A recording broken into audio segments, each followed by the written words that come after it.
Yes. 5 ఏండ్ల నుంచి తల్లి రాజు కోసం ఇద్దరు పిల్లలు గొడవ పడుతున్నట్టని పూర్తిగా తెలుస్తుంది. ఇదైతే వారసుగూడలో జరిగిన ఇష్యూ. అంటే మదర్ బాడీని అక్కడనే పెట్టుకొని సుమారుగా 8 రోజుల పాటు అలానే ఉన్నారు అని గూడా పూర్తిగా తెలుస్తుంది. ఒకవైపు మేనమామతో గొడవలు జరిగాయి. కుటుంబంలో గూడా గొడవలు జరిగినాయి. ఒకవైపు ప్రధానంగా గూడా తండ్రి పేరు రాయడం జరిగింది. చనిపోతున్నాం మేము. మా అమ్మ చనిపోయింది. మేము గూడా చనిపోతాం అంటూ ఆ సూసైడ్ లెటర్ అయితే రాయడం జరిగింది. పూర్తిగా అయితే ఇద్దరు మెడ కోసుకోవడం, చేతులు కోసుకోవడం అయితే పూర్తిగా తెలిసింది. మనతో పాటు తండ్రి మనతో పాటే ఉన్నాడు. ఒకసారి మాట్లాడి తెలుసుకుందాం. అసలు ప్రధానంగా ఎందుకని ఏం జరిగింది? అంటే ఇప్పటికే చూసుకున్నట్టే గూడా ఎవరు గూడా ఒక రోజు పాటు మామూలుగా ఆహ్, సె ఇదంతా గూడా సెమినార్ చేయాలి అని అంటే గూడా పూర్తిగా చెప్పాలంటే గూడా ఎవరు ఒక రోజు కన్నా డెడ్ బాడీని పెట్టుకోరు. పెట్టుకోరు మేడం. అటువంటిది వాస్తవం మేడం. 8 రోజులు డెడ్ బాడీ మొత్తం కుళ్ళిపోతున్న సమయం అదే వచ్చినా అంత్యక్రియలు చేయకుండా ఎందుకు ఇది ఉంచాల్సొచ్చింది? ఆల్రెడీ మేడం మీరు నాకు లాక్‌డౌన్ అయినప్పటి నుంచి వాళ్ళతో నేను కనెక్ట్ లేను మేడం. వాళ్ళ ముఖం నేను చూడలేదు. వాళ్ళ ఫోన్ నంబర్ నాకు ఎరకలేదు. నా ఫోన్ నంబర్ వాళ్ళకి ఎరకలేదు మేడం. వాస్తవం. వాళ్ళు 8 దినాల నుంచి వాళ్ళు నా భార్య అని కాదు మేడం. ఆ జాగాలో ఎవరున్నా గాని అన్ని రోజుల దాకా పెట్టుకోవడం అది మామూలుగా విషయం కాదు మేడం. దీని వెనుక ఆల్రెడీ ఫోన్ నంబర్ ట్రాక్ చేస్తే మీకు ఆటోమేటిక్‌గా అన్నీ బయటపడతాయి మేడం. ఆళ్ళు ఏమైతే లెటర్ రాసిర్రు మేడం. ఆల్రెడీ 4 సంవత్సరాల కిందనే లెటర్ రాశారు. 4 సంవత్సరాల కింద లెటర్ రాసాడని ఆల్రెడీ నేను కమిషనర్ దగ్గరికి పోయినా నేను.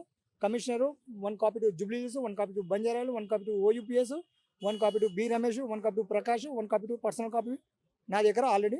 అంటే ఇప్పుడు మొత్తం మీద చూసుకొని గత 8 రోజులు అంటే సికింద్రాబాద్ వారసిగూడల లలిత అంటే మీ భార్య శరీరం దగ్గర సుమారుగా 8 రోజుల పాటు కూర్చోవడము. అంటే దేనివల్ల మీ ఇద్దరు పిల్లలు ఎవరికెందుకు చెప్పాలి? తండ్రిగా మీరున్నారు. అంటే గొడవలు అయినప్పటికీ గూడా మీరున్నారు. స్థానికంగా చుట్టుపక్కన వాళ్ళున్నారు. రిలేటివ్స్ ఉన్నారు. ఎందుకు చెప్పలేకపోయారు? అది ఇగో నేను నేను నేనంటే ఇక్కడ ఉన్నట్టు వాళ్ళకి ఇరకలేదు. హ్మ్. ఇప్పుడు ప్రకాష్ అంటే ఆయన ఉన్నాడు కదా! హ్మ్. ప్రకాష్ అంటే ఆయన యూనివర్సిటీలో ఉన్నాడు కదా!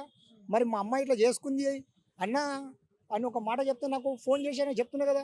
వీళ్ళు పెట్టడం కారణం ఏంటంటే ఈ పిల్లలకు కరెక్ట్ అనేది ఇంటర్‌గేషన్ చేస్తే ఆటోమేటిక్ అన్నీ ఫోన్ ట్రాక్‌లో బయట పడతాయి మేడం. కానీ ఇది సొసైటీ లెటర్ రాసి మా మీద చెప్పింది అంటున్నారు కదా! మేము సొసైటీ చేస్తే మేము పబ్లిక్‌గా మేము ఎందుకు తిరుగుతాం మేడం మాకు ఇది చెప్పండి? హ్మ్. మేము చేసిన వాళ్ళం పెడితే తప్పించుకొని తిరుగుతాం. మాకేం అవసరం మేడం? హ్మ్.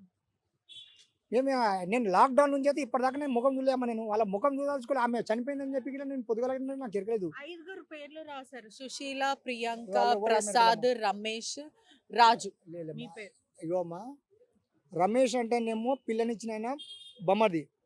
అమ్మ సొంతం బొమ్మరిది. మామ. మామ. ఆయన అమ్మ నాయన లేకున్నా గానీ ఆయన పర్సన్ అనేది ముగ్గురు అక్కచెల్లెల పెళ్లిళ్ళు చేసిండు. ఆయన పెళ్లి చేసుకుండు, తమ్ముడు పెళ్లి చేసుకుండు. అందరూ చనిపోయారు. ఇగ లాస్ట్‌కు చిన్నామె ఈమె ఒక్కామె ఉండే. ఈమె కూడా చనిపోయినట్టు నాకు ఎరకలేదు. రాత్రి 9 గంటలకు 8:30 టైంలో నాకు ప్రకాష్ ఫోన్ చేసి చెప్పిండు.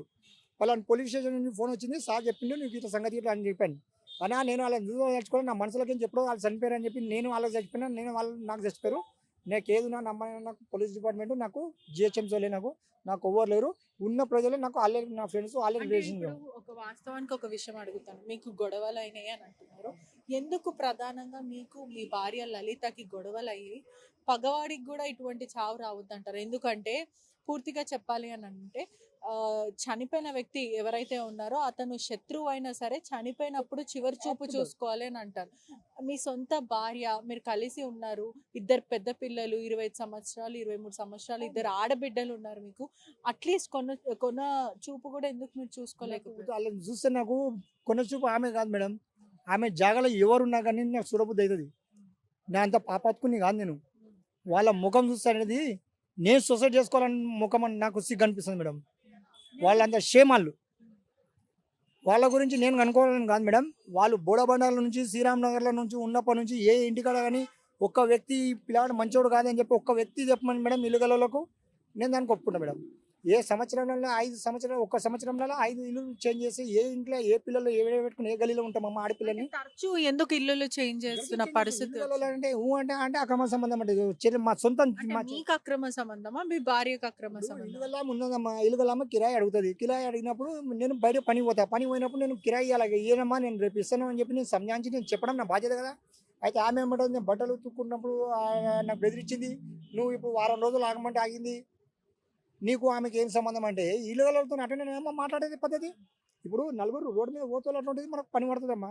ఎవరు పని పడడం కాదు, రోడ్డు మీద పేపర్లు ఏడుతారు అటువంటి పని పడతాడు. పిల్లలు ఇద్దరు కూడా ఆర్థిక ఇబ్బందుల వల్లనే మేము అంత్యక్రియలు చేయలేమంటూ 8 రోజులు డెడ్ బాడీని పెట్టుకున్నారు. నిజంగానే ఆర్థిక ఇబ్బందుల వల్లనే వాళ్ళు అంత్యక్రియలు చేయలేకపోయారు. వాళ్ళు ఏం పని చేస్తారు, ఏం జాబ్ చేస్తారు నాకు ఎరకలేదమ్మా. అంటే ఎప్పటి నుంచి మీరు విడిపోయారు? సుమారుగా 5 ఏళ్ళు అవుతుందా? లాక్డౌన్ అయిపోయిన కాంటి నుంచి వెళ్ళిపోయినమ్మా. నన్నే చంపుదామని వాళ్ళు ప్రయత్నించినప్పుడు, అరే నా పానానికి అన్న ఇట్లా మోసం ఉందని ఇట్లా సంగతి ఇట్లా చేద్దామని చూసినప్పుడే నాకు పానం అంటే మోసం మిమ్మల్ని చంపుతామని నన్ను చూసారు. చంపుదామని నా చిన్న బిడ్డ మా భార్యకు ఇద్దరు కలిసి అది తువాలు తీసి మిడకేసి గుంజేద్దాం మమ్మీ యూనివర్సిటీలో పోయి చెప్దామని చెప్పిన అనమాట. యూనివర్సిటీలో జాబ్ ఉండే మా యశ్విత అంటే ఆమె చిన్న ఆమె. అంటే మిమ్మల్ని చంపే ప్రయత్నం చేశారు. ఎందుకు యూనివర్సిటీలో మీకు ఏమి జాబ్ ఉండే? నా యూనివర్సిటీలో సెక్యూరిటీ గార్డ్ ఉండేమ్మా. నీతి నిజాతిగా పనిచేస్తే తప్పుడు కేసులు ఇరికిచ్చి 2011 నుంచి 2011 డిసెంబర్ 31కు నాకు ఫోన్ చేస్తే నేను ఆల్రెడీ పేపర్ శంకర్ అంటే ఉన్నాడు. ఇప్పుడు ఈ కేసులో లలిత చనిపోయిన దాంట్లో గుంజితే యూనివర్సిటీలో యూనియన్ లీడర్లకు వెళ్ళి చేయి ఉన్నది. ఆల్రెడీ ఆమె బోడబండ నుంచి షిఫ్ట్ అయిన ఆమె యూనివర్సిటీ చర్చి పెట్టుకోవడం కారణం ఏంది? అంటే ఎవరు షిఫ్ట్ చేశారు? ఇప్పుడు ఈ ఫోన్ ట్రాక్ చేయండి మేడం, ఆటోమేటిక్ అందరు నంబర్లు వెళ్తాయి. ఇప్పుడు మామూలుగా చిన్న మంచి ఐఏఎస్ ఆఫీసర్లు ఐపీఎస్ కలిపి ఫోన్ ట్రాక్ చేస్తే మంచి వాళ్ళు లోపలికి వచ్చిర్రు, లోపల ఉన్నారు. వీళ్ళ ఫోన్ ట్రాక్ చేయండి, ఆటోమేటిక్ అంతా బయటపడుతుంది. అంటే ఏంటి, మీ ఇద్దరు ఆడపిల్లలు ఉన్నారు, అట్లీస్ట్ ఇప్పటికైనా, ఎందుకంటే వాళ్ళకి ఎవరు లేరు, తల్లి చనిపోయింది, ఇప్పుడు అనాథలుగా ఉన్నారు, అట్లీస్ట్ వెళ్దామనే మనసు రావట్లేదా మీకు? లేదమ్మా, ఒక వేరే వాళ్ళు చనిపోతే పరిస్థితి ఏంటి మరి? వాళ్ళ పరిస్థితి ఏం లేదు. అనాథాశ్రమం చేయాలి, కరెక్ట్ ఇంటర్కేషన్ చేస్తే అసలు అనే వ్యక్తి ఎవరు ఉన్నారో 8 దినాలు అంటే ఆల్రెడీ నాకు 23కు ఎక్స్పైర్ అయిందంట. ఆల్రెడీ నాకు పొద్దున్న నైటు ప్రకాష్ చెప్తే మార్నింగ్ అనేది డేట్ చెప్పాడు అనమాట. పలానా తారీఖు అంటే రాజు ఇట్లా సంగతి ఇట్లా అని చెప్పిండు. అది వాస్తవం. అది నాకు ఇట్లా ఎక్కలేదు. నాకు ఎరుకుండగానే నా నెంబర్ వాళ్ళ అన్న నెంబర్కి నేను మైండ్లోకి పోయింది. లాస్ట్కి ఒక 10-20 సార్లు నెంబర్ కొడితే వాళ్ళ అన్న నెంబర్ కలిసింది. కలిస్తే చెప్పిన ఇట్లా రమేష్ ఇట్లా సంగతి నాకు ఫోన్ చేసిండు, ప్రకాష్ అంటే ఇట్లా సంగతి ఇట్లా అయిందంట కదా, ఇట్లా సంగతి పోలీసులు ఫోన్ చేసిండంట ప్రకాష్ అని చెప్తే ప్రకాష్ నాకు చెప్పింది ఇట్లా సంగతి ఇట్లా అని చెప్పినాను. ఉన్న వాస్తవం అదేమా. పాపం ఆయన రమేష్ అంటే నాకు ఇట్లా పాపం ఆయన బ్యాంక్లో పని చేసుకుంటా ఒక నైనా లేకుండా అన్ని లోటు తీసినాయనమ్మా. మా బిడ్డ దావత్ కానీ అనొక దాంట్లో మంచి గురించి కోరుకుంటున్నాను. ఏ తండ్రి ఆయన పేరు కూడా రాశారు తప్పు మేడం. అది ఆయన పేరు ఏంటంటే ఆయన ఇల్లు కట్టుకోవడం. మీ ఫ్రెండ్ అతనా? ఎవరు? ప్రకాష్ మా ఫ్రెండ్ అమ్మా. ఇప్పుడు ఆమె పైసలు మీ మిత్రుడి పేరు కూడా రాయాల్సిన అవసరం ఏముంది? మీరు మీ మిత్రుడు ఏమైనా వేధింపులకు గురి చేశారా? వాళ్ళ వేధింపులకు గురి ఏం చేయలేదు. నువ్వు రాజుకు అడుగుతా పైసలు ఇస్తావు, నాకు జీతం రాకుండా కానీ 21 నెలలు జీతం లేకున్నా కానీ నాకు ఆర్థిక పరిస్థితి ఆయన ఆదుకున్నాడు. ప్రకాష్ అంటే ఆయన ఎంత 21 మంత్స్ నాకు ₹1 లేకుండా నేను జీతం లేకుండా పనిచేసిన. నాకు యూనివర్సిటీలో జాబ్ నాకు సస్పెన్షన్ చేసిరు, టర్మినేషన్ చేసిరు, కోర్టు డిసిషన్ వచ్చినా ఇప్పటిదాకా నాకు ఎలాంటి కుటుంబానికి ఏదో మాయమంత్రాలు చెప్పారు, మ్యాజిక్ అంటే తను ఆ లెటర్ లో అంటే చనిపోక ముందు, అంటే ఇప్పటికీ చనిపోలేదు, తను చనిపోదామని ఫిక్స్ అయినప్పుడు గొంతు కోసుకున్నారు, చేతులు కోసుకున్నారు. ఆ సమయం నేను చెప్తున్నాను, మీరు చూడలేరు, ఓకే. ఆ సమయంలో మరి ఎందుకు ఇంతమంది పేర్లు రాయాల్సి వచ్చింది? అదే కాక ఇప్పుడు రవళిక, యశిత పేర్లు ఉన్నాయి కదా, మీ ఇద్దరు పిల్లలవి, వాళ్ళు ఎందుకని ప్రధానంగా ఈ మెంటాలిటీ ఏదైనా మానసిక పరిస్థితి బాగాలేదా, లేకపోతే ఎవరు సాధారణంగా ఏ మనిషి అలా చెయ్యరు, చనిపోయిన డెడ్ బాడీని మృతదేహాన్ని ఇంట్లో పెట్టుకొని ఎవరికి చెప్పకుండా డోర్లు వేసుకొని అదే వాసన ఒంటికి పట్టి అదంతా జుగుప్సాకరంగా ఉంటది. ఎందుకు చేయాల్సి వచ్చింది? వాళ్ళ మానసిక పరిస్థితి బాగాలేదు. అంత మంచిగా ఉంది. లలిత గిట్ల ఏం బిమార్ లేదు మేడం. బీపీ, షుగర్, ఫిక్స్ లాంటివి ఏం లేదు. నాకన్నా ఫిక్స్ ఉన్నాయి మేడం. వాస్తవానికి నాకు ఫిక్స్ ఉన్నాయి. లేదు మేడం, నా మునికింది మేడం. సూసైడ్ చేసుకున్నాను, సూసైడ్ చేసుకునేదని చెప్పి నాకు ప్రకాష్ చెప్పిండు. ఊరేసుకునేది అది అని చెప్పి అంటుండే. మరి ఎవరు ఒక్క మాట ఎవరెవరు ఏం చేస్తున్నారో నాకు ఏం అర్థమైతలేదు మేడం. నేనైతే కంటిన్యూ ఏమైనా చంపేసి ఉంటారనే మీ అనుమానాలు వ్యక్తం అవుతున్నాయి. మా యశ్మితం నమ్మదు మేడం, మా చిన్న బిడ్డను నమ్మదు. మా చిన్న బిడ్డను కరెక్ట్ ఎంక్వైరీ చేయండి ఆటోమేటిక్. రవళిక అంత లేదు కానీ చిన్నపిల్ల చాలా అవసరం ఉంది మేడం. ఆమెను కరెక్ట్ ఎంక్వైరీ చేయండి ఆటోమేటిక్ దొరుకుతుంది. ఇప్పుడు నా ఫ్యామిలీ గురించి అని కాదు మేడం, ఆ జగలో ఎవరున్నా కానీ కరెక్ట్ ఎంక్వైరీ చేయండి, ఫోన్ ట్రాక్ చేయండి, ఇమీడియట్లీ మీకు దొరుకుతారు. నేను ఈ తూపు కూడా బాగానే ఉంటుందా? మీరు వాళ్ళకి బ్లాక్ మ్యాజిక్ చేశారు, శుద్ర పూజలు చేశారు అని తను ఆ లెటర్ లో రాసింది, నిజంగానే అటువంటివి ఏమైనా జరిగాయా? అటువంటి నాకు అలవాటు లేదు. అది కాదు, నేను నమ్ముకున్న దేవుడు నా ఎంబడి. ఎవరు నమ్ముకున్న దేవుడు వాళ్ళ ఎంబడి. వాళ్ళు ఏమన్నా అధికంగా అంటే ఓవర్ గా పూజలు చేయడం ఇటువంటివి ఏమైనా లేదు చేస్తారా? మేడం. నేను ఉన్నప్పుడు అయితే ఫస్ట్ లాక్‌డౌన్ వరకు ఎలాంటి పూజలు లాంటివి అవి శాంతి లేకుండే. పూజలు లేదు మేడం. అంటే వాళ్ళు మాకున్న సమాచారం మేరకు 2 కుక్కలను పెంచుకుంటున్నారు. అదేమో కాలభైరవు భైరవ అంటూ పిలుచుకొని కొలుస్తారు ఆ కుక్కలని అంటూ నాకు తెలిసింది. తెలియదు మేడం అది. మేము ఉన్నప్పుడైతే కుక్కలనేది తెప్పించలేము. అంటే మీరున్నప్పుడు వాళ్ళ పరిస్థితి ఎలా ఉండే? వాళ్ళిద్దరు పిల్లలది మానసిక పరిస్థితి. నేను మేడం వాళ్ళు ముగ్గురు ఇంట్లో ఉండైనా గానీ ఇంటి కిరాయి కట్టుకుంటా వాళ్ళకి పూట అన్నం పెట్టుకుంటా నేను నడిపినాను నేను. నేను ఇక్కడ తూపుడుకి వచ్చి మిమ్మల్ని ఇలా ఎలా చూసేవాళ్ళు? మేడం కుక్కకన్నా హీనంగా చూశాను మేడం. దానికన్నా బెస్ట్ నేను ఇట్లా రోడ్ మీద చచ్చిపోయినాక ఈ నలుగురన్నా ఎవరైనా జిహెచ్ఎంసీ స్కూలైనా ఎవరైనా పోలీసు వాళ్ళైనా నాకు సాగు చేస్తే తప్ప కానీ వాళ్ళ మీద ఉంటారని చెప్పి నా నమ్మకం లేదు. తండ్రి స్థానం ఇవ్వకపోతే నా మర్యాద ఇవ్వకపోతున్నానా? లేదు మేడం. పిల్లలు అయితే ఎప్పుడైతే ఎదిగిరో అలా పెద్దమ్మ చెప్పినట్టు ఈమె ఇన్నందుకు ఈమె లైఫ్ ఈమె ఖరాబ్ చేసుకుంది కాక ఇద్దరు పిల్లల లైఫ్ ఖరాబ్ చేసింది, నా జీవితం ఖరాబ్ చేసింది. ఈమె దిక్కించే మా అమ్మ ఆలోచించి మా అమ్మ చనిపోయింది. మా అమ్మ ఒక ఫోటో అట్లాంటిది ఉండే మేడం. రెండు నెలలు మా చిన్నమ్మల ఇంట్లో ఉన్నా మా అమ్మ ఫోటో మా నాయన ఫోటో చనిపోయినది ఇంట్లో పెట్టినా కానీ తీసి కచర కొమ్మలో పడేసిరమ్మా. ఇప్పుడు నైవేద్యం వచ్చినా కానీ పెట్టుకుందామన్నా కానీ ఫోటో లేకుండా చేసిరమ్మా మా అంటే అమ్మని. ఎవరు అడిగినా కూడా మా నాన్న మిస్సింగ్ అని చెప్పారు కానీ ఏం గొడవ జరిగింది అని చెప్పలేదు. లేదు మేడం. నేను ఎక్కడ నాకు మిస్సింగ్ చేయలేదు, నాకు అది చేయలేదు. నేను అందరితో 10 మందితో కలిసిమెలిసి ఉంటాను మేడం. ఏ ఒక్క పగోడు ఎందుకు కానీ మంచిగా ఉండాలని ఒకటే కోరుకుంటా. ఎవరు నాకు మిస్సింగ్ చేయలేదు, ఏం చేయలేదు. అది మిస్సింగ్ చేసినట్టు ఆల్రెడీ ఇంతకుముందు ప్రకాష్ మీద రమేష్ మీద చెప్పిర్రు యూనివర్సిటీలో కంప్లైంట్ ఇచ్చి రమేష్గా చేస్తే నేను మిస్సింగ్ అయ్యలేదు, నా పానం బాగాలేదు, నేను వేరే దగ్గర పని చేసుకుంటాను, నాకు ఎవరు ఏం చేయలేదు అని చెప్పి ఇప్పుడు ఇట్లా నాకు ఇట్లా ఏమైనా జరుగుతాయి మాత్రం ఈ ఇద్దరు పిల్లల వరంగానే జరగాలి.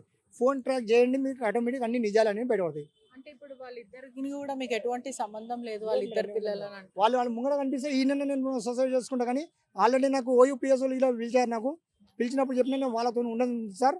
ఆల్రెడీ ప్రత్యూష హీరోని ఉండే కదమ్మా చనిపోయిండు, వాళ్ళ అమ్మ మహిళా మండలి ప్రెసిడెంట్. ఆమె దగ్గరికి ఇట్లా పోయినా వాళ్ళు చెప్తే ఇంటాడు లేరు, నీ భవిష్యత్తు నువ్వు చూసుకొని చెప్పినా కానీ అప్పటి నుంచి అయినా కానీ నాకు ఇప్పటిదాకా ఇప్పుడు వాళ్ళు నచ్చ చెప్పే ప్రయత్నం చేస్తారు ముగ్గురికి చెప్పిండు. మంచిగా ఉండండి అని చెప్తే చెప్పిండు. లేదు. అంటే ఏంటి ప్రాబ్లం? ఎవరు మీ మాట వినరా నా మాట లేకపోతే వినరు. ఏంటి అక్రమ సంబంధమా? లేదు నాకు నా రూమ్ ఉన్నదమ్మా, ఈయనే ఉన్నది. ఆహా, వాళ్ళు వాళ్ళు అక్రమ సంబంధం ఉన్నది నా రూమ్ తలం చేసి నా దగ్గర ఉన్నదమ్మా. ఇగో నా రూమ్లో పోలేరు. ఆల్రెడీ అందరు ఏమనుకుంటారు, రాజు ఇంకొక పెళ్లి చేసుకుని ఇంకొకటి ఉన్న సెటిల్మెంట్ నేను అనుకుంటారు కానీ నేను అలాంటి ఏం లేదు. నా రూమ్ తలం ఉన్నది, నేను పక్కకి ఉంటాను కిరాయికి. ఫైనల్ ఏం చెప్తారు? వాళ్ళ దగ్గరికి వెళ్ళను నేను వాళ్ళ దగ్గరకు పోయాను మేడం. అంటే తల్లిని కోల్పోయారు కదా, అట్లీస్ట్ మేడం. మీరు తండ్రిగా ఓకే, ఇప్పటి ఓకే, నుంచి ఓకే అన్న మేడం. వాళ్ళని ఓకే మార్చుకోవచ్చు మేడం. కదా. లే మేడం చెప్పేది నేను వాళ్ళకు మనిషికి 10 లక్షలు డిపాజిట్ చేసినా కానీ పెళ్లి చేసినా కానీ వాళ్ళు మాడతారని చెప్పి మాత్రం నాకు నమ్మకం లేదు. ఎందుకంటే నేను కన్న తండ్రి కాబట్టి నాకు కిరకాది అనుభవం వాళ్ళ గురించి. వాళ్ళు ఎటువంటి క్యారెక్టర్ ఏంది ఏం సంగతి. చిన్న మాట మేడం, సొసైడ్ చేసుకుంది లలిత అంటారు మేడం. ఇప్పుడు అయ్యలేడు, అమ్మ లేకుంటే మరి పిల్లలు ఆగమవుతారు అని చెప్పి ఆమెకు తెలివి ఇంతనో ఉండి ఇన్ని రోజులు అయితే 4 సంవత్సరాలు అయితే హార్ట్ అటాక్ అని చెప్తారు. లేదు మేడం. హార్ట్ అటాక్ ఇట్లా ఏం లేదు. ఆమె బీపీ షుగర్ లాంటి హార్ట్ అటాక్ అంటే ఏం లేదు మేడం. ఆమె ఇది ఆటోమేటిక్ మీరు ఫోన్ ట్రాక్ చేయండి, ఆటోమేటిక్ దీంట్లో మంచి యూనివర్సిటీ యూనియన్ లీడర్లు ఇట్లా మొత్తం బయటపడతారు. నాకు ఉద్యోగం లేకుండా నేను రోడ్ పాలు ఎట్లా చేసిరో దీంట్లో యూనివర్సిటీకి ఎంచి బోడబండ పోయి బోడబండకి తెచ్చి మళ్ళీ అదే వారసులో పెట్టడం కారణం ఏంది? అదే యూసుఫ్ కూడా బోడబండ రహమత్ నగర్ కారణం కారణంలో చాలా మంది ఓ వెళ్తారు. హత్యగా భావిస్తున్నారా? ఆటోమేటిక్ వెళ్తారు మేడం.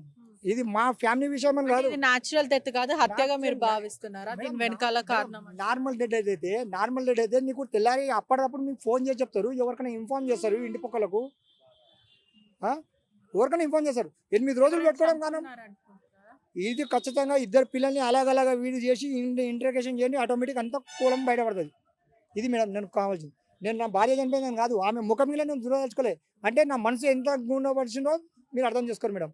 నాకు ఆల్రెడీ నిన్న నైట్ ఎరక అయింది, పొద్దుగాలకి వేరే మేడం వాళ్ళు వచ్చారు, వేరే మేడం వాళ్ళకి ఇలా చెప్పారు. ఒకవైపు చూసుకుంటే కూడా ఏదైతే వారస్గూడలో జరిగిన డెడ్ బాడీ అంటే తల్లి మృతదేహాన్ని పక్కనే పెట్టుకొని సుమారుగా 8 రోజుల పాటు అలానే వాసన పీల్చుకుంటూ అంత్యక్రియలు డబ్బులు లేవంటూ పిల్లలిద్దరూ ఆ తర్వాత 9వ రోజు బయటికి రావడం జరిగింది. దీని ప్రకారం వాళ్ళ తండ్రి ఎవరైతే వాళ్ళ ఇద్దరు పిల్లలతో కానీ భార్య లలితతో కానీ నివసించక సుమారుగా 5 ఏళ్ళు అవుతుంది. వాళ్ళు నా మాట వినరు. ఒకవైపు తల్లి ఎవరైతే లలిత ఉందో అక్రమ సంబంధం ఉంది, వాళ్ళు ఎప్పుడు నా మాట వినేటి వాళ్ళు కాదు, నా బ్రతుకు నేను బ్రతుకుతున్నాను, వాళ్ళు నా ముందు నుంచి వెళ్ళిపోయినా కూడా నేను చూసే పరిస్థితి ఉండదు, నాకు ఆ పిల్లలు వద్దు, ఇటువంటి పిల్లలు నాకు వద్దు అని తండ్రి గుండె రాయి చేసుకొని మాట్లాడిన సిచ్యువేషన్ కనిపిస్తుంది. మొత్తం మీద కూడా వాళ్ళు తల్లి చనిపోయిన తర్వాత సూసైడ్ చేసుకునే ప్లాన్ వేశారు.